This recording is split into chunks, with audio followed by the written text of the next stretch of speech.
नमस्कार, स्वागत है आपका YouTube चैनल उल्टा चश्मा में।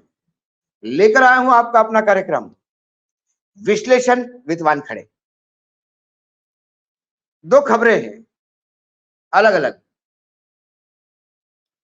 दोनों के बीच की लिंक हमारी जरूरतें, हमारी समस्या का समाधान, राजनीतिक पेतरेबाजी, ये तमाम चीजें इन दोनों खबरों में दिखेगी। सबसे पहली खबर जो अभी-अभी आई है, खबर ये है कि 22 जनवरी को जब अयोध्या में रामलला की प्राण प्रतिष्ठा होगी, तब इस देश के करीब-करीब 5 लाख गांव के मंदिरों में पूजा अर्चना होगी। इससे करीब-करीब 62 करोड़ लोगों को जोड़ने का प्रयास किया जाएगा। विश्व हिंदू परिषद के 45 सांगठनिक प्रांतों के पदाधिकारी 5 नवंबर को अयोध्या से विशेष प्रसाद लेकर इन 13 लाख गांव की तरफ निकल लेंगे। ये अक्षत कलश होगा, उसमें अक्षता होगी जो फिर अलग-अलग मंदिरों में जाएगी। उस मंदिरों में जब अयोध्या में पूजा होगा, उस समय उस मंदिरों में भी पूजा होगी, क्योंकि बहुत सारे लोग जो अयोध्या आना चाहते हैं वो ना आए, उनके लिए मंदिरों में ही वहीं पूजा करें तो वो प्रेशर कम होगा। जो ये पदाधिकारी जा रहे हैं वो फिर वापस आकर अयोध्या में बाकायदा उसमें प्राण प्रतिष्ठा के समारोह में भाग लेंगे। ये जब लोग जा रहे हैं 13 लाख गांव में या 5 लाख गांव में जो लोग जा रहे हैं, तो उसमें कुछ इनविटेशन कार्ड भी लेके जाएंगे। जो गणमान्य नागरिक हो, जो कार सेवकों की डेथ हो गई, इन तमाम लोगों को बुलाया जाएगा।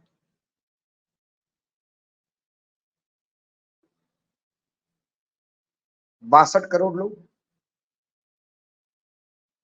5 लाख गांव, एक आंकड़ा मैंने आपको दिया। इसके पहले जब वीएचपी ने अंशदान मूवमेंट चलाया था, तो 13 लाख गांव के 62 करोड़ लोगों के साथ उनका संबंध आ गया और करीब-करीब 1 लाख मंदिरों में पूजा भी हुई थी।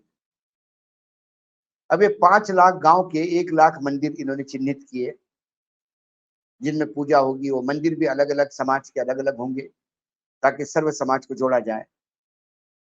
कुल मिलाकर 22 जनवरी को अयोध्या के भव्य राम मंदिर में जब रामलला की प्राण प्रतिष्ठा होगी, तो वो पूरा एक इवेंट होगा जो नवंबर से शुरू होगा। नवंबर 5, इसके बाद दिवाली आएगी। दिवाली के यहाँ लाखों की दीप जलेंगे, उसका एक अलग वर्ल्ड रिकॉर्ड बनाने का प्रयास किया जाएगा।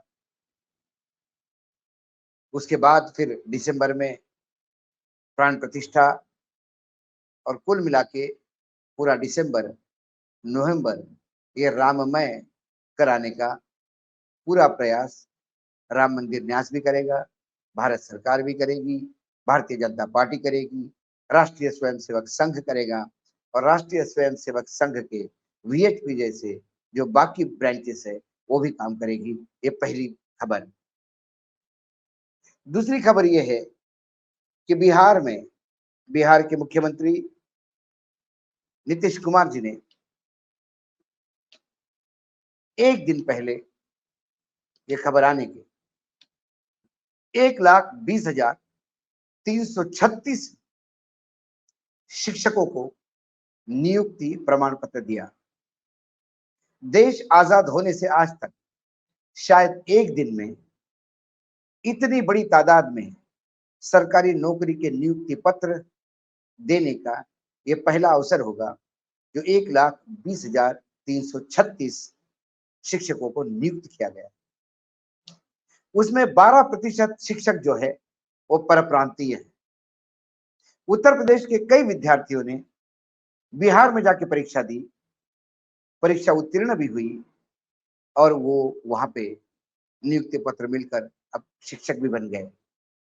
भाजपा के प्रवक्ता एसएन सिंह की बेटी शिखा सिंह को भी नियुक्ति पत्र मिला। ये बात अलग है कि सुशील कुमार मोदी ने आरोप लगाया कि मात्र 30,000 बिहारी युवकों को नौकरी दी। किस डाटा में उन्होंने बोला ये पता नहीं, लेकिन 1,20,336 नियुक्ति पत्र, ये डाटा वेबसाइट पर है, ये सरकार के पास है, इतने लोगों को नौकरियां मिली है। और इसके बाद सरकार ने ये भी घोषणा की कि दिसंबर तक और 1 लाख लोगों को हम रोजगार इसी क्षेत्र में देंगे। 51,000 पुलिसकर्मी भर्ती होंगे और 50,000 फिर शिक्षक की नियुक्ति होगी। यानी दिसंबर तक 1 लाख और 3 नवंबर से 14 नवंबर तक आप एप्लीकेशन ऑनलाइन कर सकते हैं। उसके बाद दिसंबर तक इसकी सारी प्रोसेस पूरी होगी, एग्जाम होगी, रिजल्ट्स आएंगे और दिसंबर में नियुक्तियां होगी। आरजेडी जनता दल यूनाइटेड कांग्रेस की इंडिया गवर्नमेंट ने, सरकार ने ये घोषणा भी की कि 2024 तक हम 10 लाख नौकरियां देने का प्रयास करेंगे और 10 लाख रोजगार, नए रोजगार सरकारी नौकरियों के अलावा उपलब्ध कराने का प्रयास करेंगे। अब वैसा देखा जाए तो ये सरकारी घोषणाएं हैं, कसमें वादे क्या, वफा सब, बातें हैं बातों का क्या। लेकिन बिना बोले यदि 1,20,336 कर्मचारियों को नौकरी मिलती है तो फिर शायद हम ये मानने पड़ेंगे, कम से कम एक जगह है मानने की, कि 2024 तक 10 लाख लोगों को नौकरियां दी जाएगी और 10 लाख रोजगार उपलब्ध किए जाएंगे। ये उन 5 करोड़ के जुमले जैसा नहीं होगा जो 2013-14 में प्रधानमंत्री नरेंद्र मोदी जी लोगों को बताते थे कि हर साल 5 करोड़ नौकरियां दूंगा, लेकिन उतनी नौकरियां तो केंद्र सरकार भी नहीं दे पा रहा है। महाराष्ट्र में जहां डबल इंजन की सरकार है, वहां ये स्थिति है कि सरकारी नौकरियां तो छोड़िए, अब सरकार के जो रिक्त पद है वो ठेके पे भरे जा रहे हैं, कॉन्ट्रैक्ट, किसी एजेंसी को हायर करके पुलिस तक भर्ती कॉन्ट्रैक्ट से हो रही है। डॉक्टरों का हाल ही में जो आंकड़ा आया, वो जो डॉक्टर्स सैंक्शन थे 57,714, उनमें से 20,402 रिक्त पद है, जिसके चलते सैकड़ों लोग हॉस्पिटल में डॉक्टर नहीं होने की वजह से मृत्यु पा गए। मुंबई हाईकोर्ट ने सुओ मोटो जब पिटीशन दाखिल की, रिट पिटीशन, उसके जवाब में सरकार का जवाब आया 57,714 पद सैंक्शन है और 20,402 उनमें से आधे तक करीब करीब खाली। ये बीजेपी की डबल इंजन सरकार की कहानी। अब मैंने दोनों खबरें आपको बताई। एक खबर है जहां 1 लाख मंदिरों में रामलला के प्राण प्रतिष्ठा के दिन पूजा करके 62 करोड़ लोगों को जोड़ने का प्रयास किया जाएगा, और एक तरफ 1,20,336 लोगों को नियुक्ति पत्र दिया गया है। हमारी सरकारें जो कर रही है, क्या वो सरकार खुद की जरूरत के अनुसार कर रही है या मतदाताओं के, जनता जनार्दन के जरूरत के अनुसार कर रही है? यदि मैं इसको विश्लेषित करूं तो जरूरत नौकरियों की है जो नीतीश कुमार ने की, जो 1 लाख मंदिरों में अक्षत दान और अक्षत पूजा और अक्षत कलश जो ये चल रहा है, एक इवेंट आयोजन है। किसी ने पूजा भी नहीं की तो भी राम वही है, और किसी ने रोज दूध दही से भी धुलाया, निल्हाया, तो भी राम वही है। क्योंकि हिंदुओं के राम शबरी के झूठे बेर खाने वाले, केवट के साथ नाव में जाने वाले, वानरी की सेना लेकर बलशाली रावण से लड़ने वाले राम हैं। महलों वाले राम तो है ही नहीं। राम ने देवत्व तभी प्राप्त किया जब वो जंगल चले गए थे, नहीं तो वो एक राजकुमार और होने वाले राजा थे।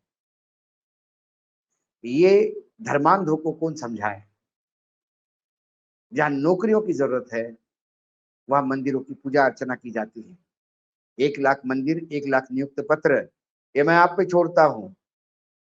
ये आपको तय करना है, आपको कैसी सरकारी चाहिए। आज इतना ही, कल फिर आऊंगा किसी विषय के साथ। तब तक के लिए नमस्कार। देखते रहिएगा यूट्यूब चैनल उल्टा चश्मा।